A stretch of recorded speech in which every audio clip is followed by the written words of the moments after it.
नमस्कार दोस्तों। एग्जाम चाहे छोटा सा छोटा हो और बड़ा सा बड़े हो, एग्जाम के अंदर एक प्रश्न आप निश्चित मान के चलिएगा इस टॉपिक से। बहुत शानदार टॉपिक है।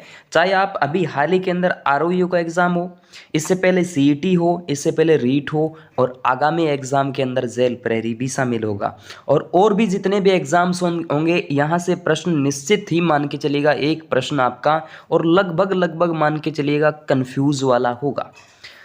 देखिए दोस्तों, आज इस वीडियो के अंदर हम इस टॉपिक को कंप्लीट करने की कोशिश करते हैं, और मैं उम्मीद करता हूं कि टॉपिक का नाम जानकर आपके माइंड के अंदर अच्छा सा संकेत आ चुका है कि प्रश्न तो निश्चित आता है। क्यों न आज इस टॉपिक पर अच्छे से चर्चा कर ली जाए। आगामी 5-7 मिनट के अंदर मैं आपको अच्छे से कवर कराने की कोशिश करूँगा ये टॉपिक। जो विद्यार्थी नए हैं वो सबसे पहले फेसबुक पेज पर देख रहे हैं तो फॉलो कर लीजिएगा।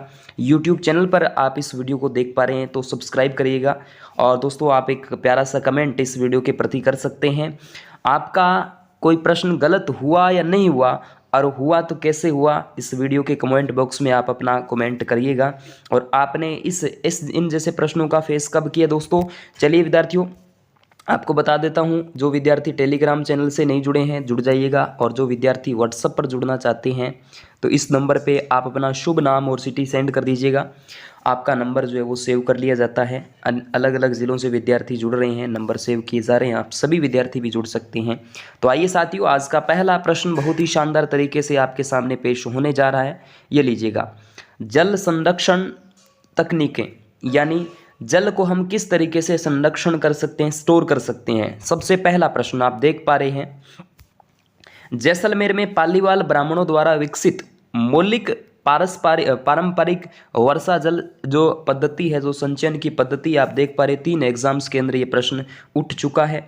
आइए साथियों, इस प्रश्न का आंसर देखने की कोशिश करते हैं, और यहाँ इसका आंसर रहा खड़ीन। प्रश्न को सर दोबारा पढ़ाइएगा एक बार। ये लीजिएगा, प्रश्न दोबारा देखिएगा। जैसलमेर में पालीवाल जो ब्राह्मण हैं उनके द्वारा मौलिक जो पद्धति है किसकी, जल संचय की, वो आपके सामने है खड़ीन। देखो सिंपल प्रश्न है। जैसलमेर जिले में खड़ीन मूलतः जैसलमेर के कृषक ब्राह्मण पालीवालों द्वारा विकसित वर्षा के पानी को एकत्रित करने के लिए अपनाया जाने वाला एक तरीका है।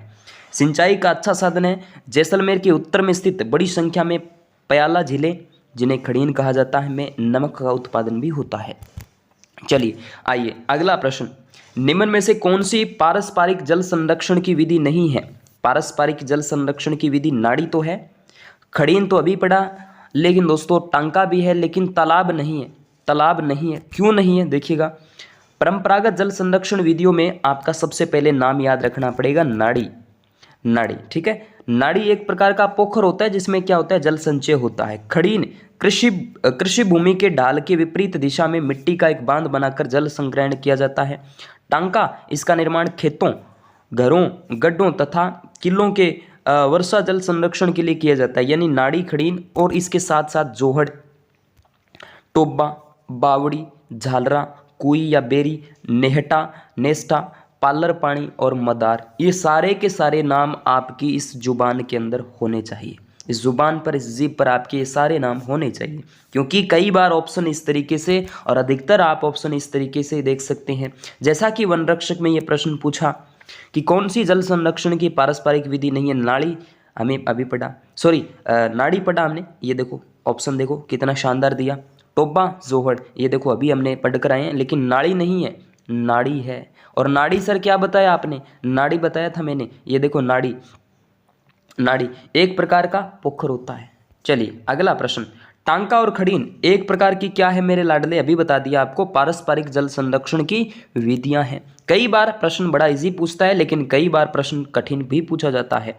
शेखावाटी क्षेत्र में स्थानीय भाषा में कुएं को क्या कहा जाता है, जोहड़ कहा जाता है। शेखावाटी में अभी देखो जिक्र किया था आपके सामने, शेखावाटी क्षेत्र में, ठीक है, कुई या बेरी। चलिए अगला प्रश्न आपके सामने है, ये लीजिएगा। जोहड़ का भी जिक्र किया था ना, जोहड़ देख सकते हैं आप। जोहड़ है, टोबा है, बावड़ी है, झालरा है, कुई या बेरी, नेहटा, नेस्टा, पालर पानी, मदार। चलिए अगला प्रश्न, शेखावाटी क्षेत्र में कच्चे व पक्के कुओं का निर्माण जल प्राप्ति हेतु किया जाता है, जिसे जोहड़ या नाड़ा कहा जाता है। ठीक है, कमेंट्स जरूर कर दीजिएगा दोस्तों। शेखावाटी के अंतः प्रवाही क्षेत्र में निर्मित कच्चे जल स्रोत को किस नाम से जाना जाता है। कच्चे जल स्रोत को किस नाम से, नाड़ा।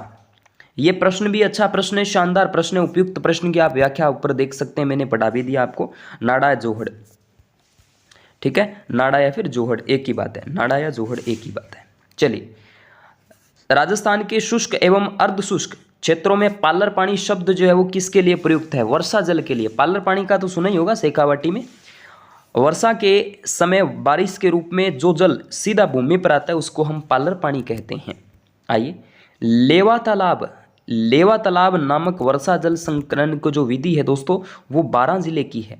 लेवा तालाब जो है ना, लेवा का संबंध राजस्थान के 12 जिले से आ जाता है। ये आपके लैब असिस्टेंट के एग्जाम के अंदर प्रश्न पूछा था। वर्षा जल संग्रहण की रानीसर कुआं आपको पता हो जोधपुर में रानीसर कुआं, इंपॉर्टेंट प्रश्न है। रानीसर कुआं कहाँ पर है? जोधपुर में। राजस्थान में जल संरक्षण के लिए अमृतम जलम जो अभियान है वो राजस्थान पत्रिका के द्वारा पिछली आरओयू में जो कैंसिल हुई थी उसमें पूछा गया था। इस तरीके से इस टॉपिक से संबंधित प्रश्न जो है वो पूछे जाते हैं। वर्तमान में रूफ टॉप जल संचयन और वाटर हार्वेस्टिंग तकनीकें बहुत प्रचलित हैं।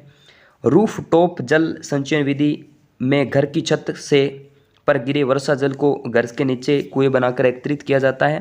हार्वेस्टिंग तकनीक द्वारा वर्षा में व्यर्थ बहने वाले भूमिगत जल को ही किया जाता है स्टोर। ठीक है, तो यहाँ से मैं उम्मीद करता हूँ कि जो चीज़ें मैंने आपको बताने की कोशिश की है वो आपके समझ में आ चुकी है। लेकिन इस सारणी को आप चाहे स्क्रीनशॉट लीजिएगा, किसी भी तरीके से इसको याद रखिएगा। लेवा तालाब का संबंध मैंने बताया ना आपको 12 जिले से, हाड़ौती क्षेत्र से, जोहड़, टोबा, बावड़ी, झालरा, कुई या बेरा, ठीक है, और पालर पानी, मदार, ये सारे चीज़ें बड़ी इंपॉर्टेंट है।